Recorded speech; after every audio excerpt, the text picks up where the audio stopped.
नमस्कार दोस्तों, कैसे हैं आप सब। मैं प्रदीप चौरसिया आप सभी का स्वागत करता हूं। जैसा कि आप सबने कुछ दिनों से देखा होगा कि हम जो वीडियो डाल रहे हैं वो कभी भी कोई टॉपिक उठा के उसका वीडियो बना लेते हैं और उसको उठा के पोस्ट कर देते हैं। लेकिन अब कुछ लोगों की डिमांड पर कुछ लोगों ने मुझे गाइड किया कि आप इधर उधर की वीडियो ना बना के एक चैप्टर वाइज या फिर पर्टिकुलर टॉपिक वाइज जो एक दूसरे से रिलेट हो उसको आप बना के पोस्ट करिए। ठीक है, तो हम बायोलॉजी की सीरीज लाने जा रहे हैं, जीव विज्ञान की, जो 9th 10th और रेलवे, एसएससी या फिर लेखपाल, उत्तर प्रदेश राज्य सरकार या और भी जो स्टेट लेवल परीक्षाएं हैं उसमें जो बायोलॉजी का इम्पोर्टेंस रहता है उन सब के लिए क्या ये बहुत महत्वपूर्ण साबित होगा। तो जैसा कि बायोलॉजी हर बुक में, हर चैप्टर में, हर टॉपिक अलग अलग रहता है, लेकिन जो हम शुरू करने जा रहे हैं वो शुरू करेंगे कोशिका, या फिर कह सकते हैं कि जीवन की मौलिक इकाई क्या है, कोशिका है। ठीक, या फिर शरीर की सबसे छोटी इकाई क्या है, कोशिका है। ठीक, तो जैसा कि आप सभी ने अभी तक पढ़ा होगा या सुना होगा कि कोशिका की खोज सन 1665 ईस्वी में रॉबर्ट हुक ने किया था। किसने किया था? रॉबर्ट हुक ने। तो क्या उन्होंने जो कोशिका खोजी थी वो कैसी कोशिका थी या कहाँ से खोजी थी, इन सब के बारे में हम आज आपको बताएंगे। और आप कि जो आपने पढ़ा था और जो आज मैं आपको बता रहा हूँ जिन चीज़ों को, या फिर आपने जो कहीं और से नॉलेज गेन किया था, क्या उसमें और जो हम बता रहे हैं उसमें कुछ डिफरेंस है कि नहीं है, या फिर जो मैं बता रहा हूँ वो पहले से ज़्यादा अधिक बेनिफिट देने वाला है या फिर नहीं है। ठीक है, आप लोग कमेंट करके ज़रूर बताइएगा। तो जैसे कि हम बात करते हैं कोशिका, कोशिका को अंग्रेजी में क्या क्या कहते हैं, सेल बोलते हैं ना। तो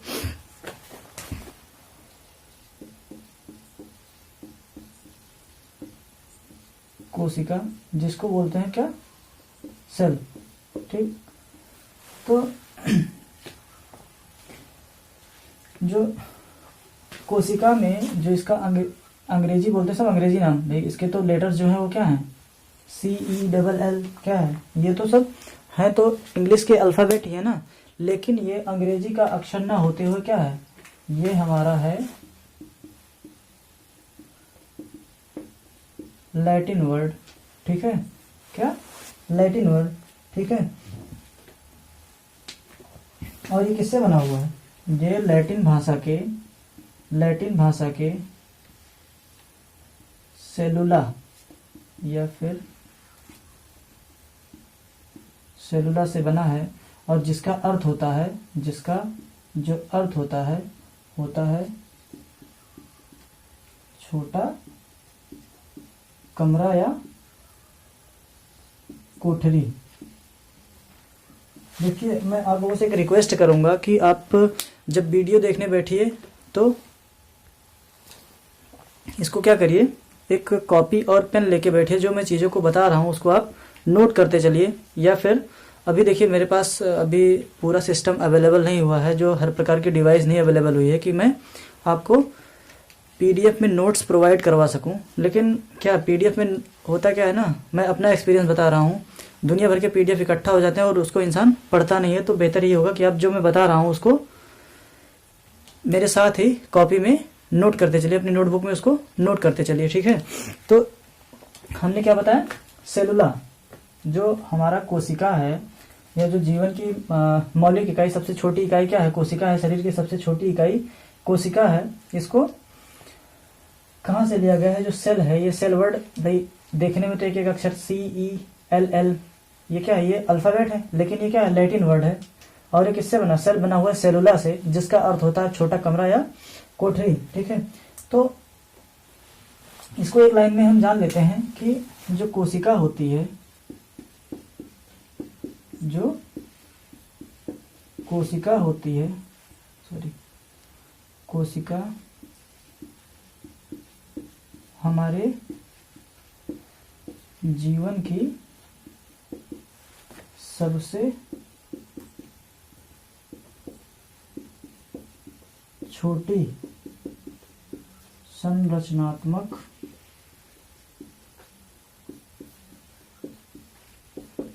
एवं क्रियात्मक इकाई होती है। ठीक है, अब देखिए इसमें एक वर्ड यूज हुआ है संरचनात्मक एवं क्रियात्मक। तो संरचनात्मक का मतलब इसमें स्ट्रक्चर से लिया गया है कि जो संरचना कोशिका की होती है ये हमारे शरीर की सबसे छोटी संरचना होती है। अब वो बात अलग है कि कोशिका के जो विभिन्न भाग होते हैं वो कौन कौन से होते हैं या कैसे होते हैं, तो ये सब जो हम स्ट्रक्चर ऑफ सेल पढ़ेंगे तो उसके बारे में जानेंगे। और दूसरा क्या है क्रियात्मक, तो ये हमारे शरीर में कार्य करने वाली सबसे छोटी इकाई होती है। इसीलिए कहा गया है कोशिका हमारे जीवन की या हमारे शरीर की सबसे छोटी क्या संरचनात्मक और क्रियात्मक इकाई होती है। तो देखिए अब हम कोशिका के बारे में और चीज़ों को जानने से पहले कुछ जो बेसिक चीज़ें हैं जिनके बारे में दुनिया भर की गलत अवधारणाएं दी गई हैं उनको आज हम बताएंगे और आप उसको लिखते चलिएगा। तो देखिए सबसे पहले कि देखिए एक सन वाइज हम देखेंगे, यहाँ पे 1665 लिखते हैं। देखिए 1665, इसमें देखेंगे कि कौन सा आविष्कार कैसे हुआ और उसके द्वारा जो हमारा जीव विज्ञान है उसमें किस प्रकार सुधार होता गया और चीज़ें हमको नई नई मिलती गई। ठीक है, तो सबसे पहले हम लिखेंगे 1665। तो 1665 में एक वैज्ञानिक थे जिनका नाम था रॉबर्ट हुक। तो ये क्या किए, ये एक कार्क पदार्थ था, कार्क पदार्थ, ये प्रयोगशाला में कुछ जो है कर रहे थे, तो इन्होंने कार्क पदार्थ पर क्या देखा, एक मधुमक्खी के छत्ते नुमा क्या देखा, संरचना देखी। ठीक है, और फिर जो रॉबर्ट हुक थे इन्होंने इस संरचना को क्या नाम दिया, कोशिका नाम दिया। ठीक है, उसके बाद फिर हाँ क्या था, रॉबर्ट हुक ने 1665 में कार्क पदार्थ पर एक मधुमक्खी के छत्ते नुमा संरचना देखी जिसको इन्होंने क्या नाम दिया, इसको नाम दिया कोशिका। ठीक है, फिर इसके बाद आता है 1670। देखिए 5 साल का गैप था, कितने, 5 साल का। तो एक वैज्ञानिक थे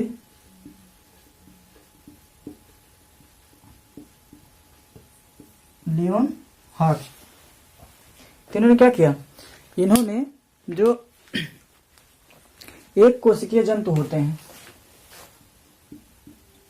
एक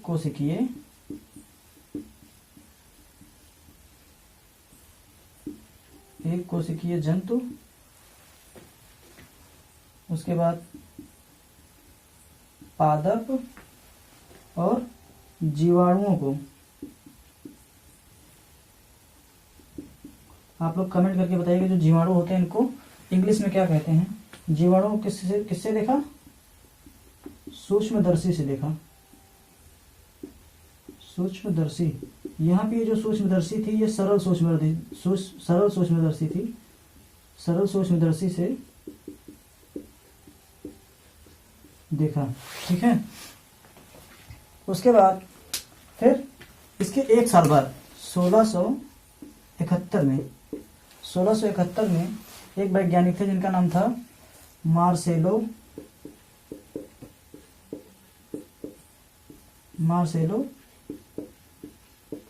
मालपीघी। ठीक है, क्या नाम था, मार्सेलो पीघी। इन्होंने क्या किया, पादप कोशिकाओं का अध्ययन किया, पादप कोशिकाओं का अध्ययन किया।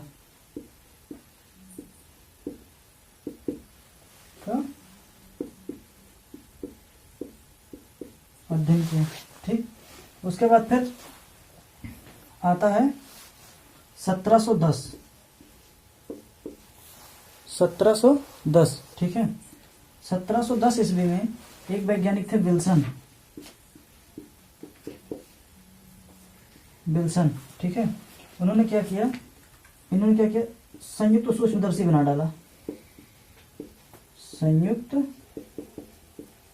सूक्ष्मदर्शी का आविष्कार किया या बनाया, संयुक्त सूक्ष्मदर्शी बनाया, ठीक है। और जिसका उपयोग कहाँ किया जाता था? प्रयोगशालाओं में, ठीक है। शायद ये संयुक्त सूक्ष्मदर्शी अगर पहले बन गई होती तो हो सकता है जो कोशिका के बारे में हमें चीजें देर से पता चली वो पहले ही पता चल गई होती। तो इन्होंने क्या किया, 1710 में विल्सन नाम के वैज्ञानिक थे, इन्होंने संयुक्त सूक्ष्मदर्शी का आविष्कार किया। उसके बाद फिर 1838 ईस्वी में थे, वैज्ञानिक का नाम था मैथियस स्लीडन। हाँ,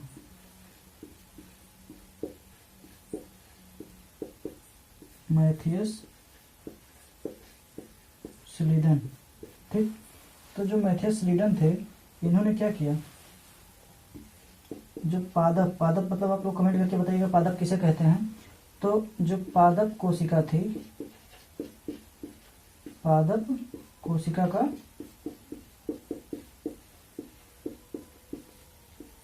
सिद्धांत प्रस्तुत किया,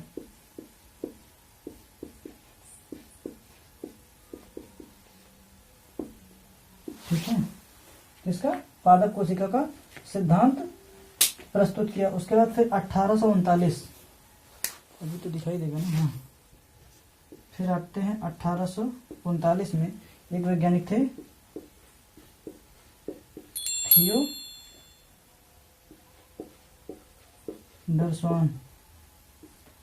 थियोडर स्वान, ठीक है। इन्होंने क्या किया, इन्होंने भाई अब उन्होंने पादप कोशिका का सिद्धांत दिया। तो इन्होंने कहा अब हम क्या करते हैं, अब हम जंतु कोशिका का सिद्धांत देंगे। तो इन्होंने जंतु कोशिका का सिद्धांत दे डाला, जंतु कोशिका का सिद्धांत दिया, ठीक। उसके बाद फिर इधर देख लेते हैं, आते हैं 1932 में। 1932 में वैज्ञानिक है नालियोन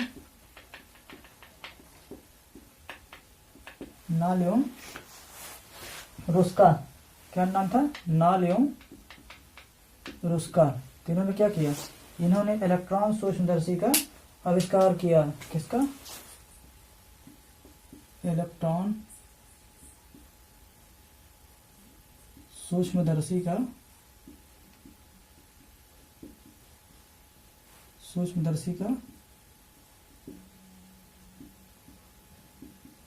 आविष्कार किया, ठीक है। अब देखिए, जो इलेक्ट्रॉन सूक्ष्मदर्शी होती है उसकी एक स्पेशलिटी होती है कि क्या करती है, ये चीजों को एकदम मैग्नीफाई करके या आवर्धित करके या फिर और बड़ा जूम करके दिखाती है, जिससे चीजें हमको जो बहुत सूक्ष्म चीजें होती हैं वो बहुत बड़ी दिखाई देती हैं, ठीक है। तो उसके बाद फिर 1940 के बाद से क्या हुआ, कोशिका के विभिन्न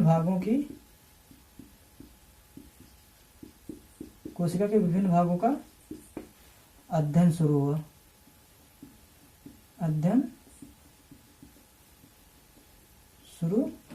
हुआ।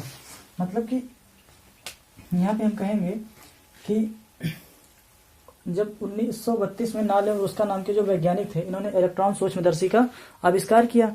फिर उसके आविष्कार के 7-8 साल बाद, कब से? 1940 के बाद से क्या हुआ, कोशिका के विभिन्न भागों पर अध्ययन शुरू हुआ। जिससे क्या हुआ, फिर हमें कोशिका के विभिन्न भाग के बारे में जानकारी पता चली और क्या हुआ, और उनका क्या कार्य है, ये कैसे कोशिका के अंदर कार्य करते हैं और कोशिका को कहाँ से ऊर्जा मिलती है या फिर कोशिका कार्य कैसे करती है, इन सब चीज़ों के बारे में जानकारी मिली। तो आप लोग एक काम करिए, इसका स्क्रीनशॉट लीजिए। तो आप लोग अगर स्क्रीनशॉट ले लिए होंगे तो इसको हम इरेज करते हैं और इसके फिर आगे हम पढ़ते हैं कि जो कोशिका होती है वो कितने प्रकार की होती है और उनकी क्या क्या विशेषताएं होती हैं, उनकी संरचना कैसे होती है। ठीक है, इसको मिटाते हैं।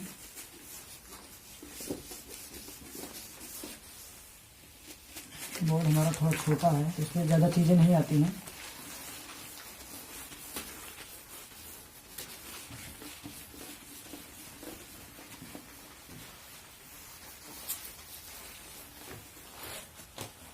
अब पढ़ते हैं कोशिका के प्रकार।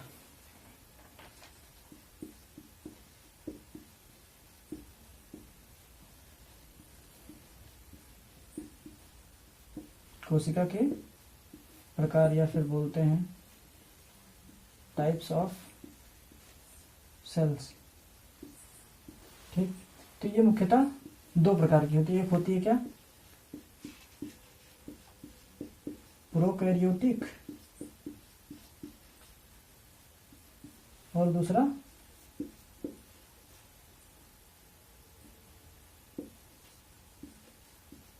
यूकैरियोटिक।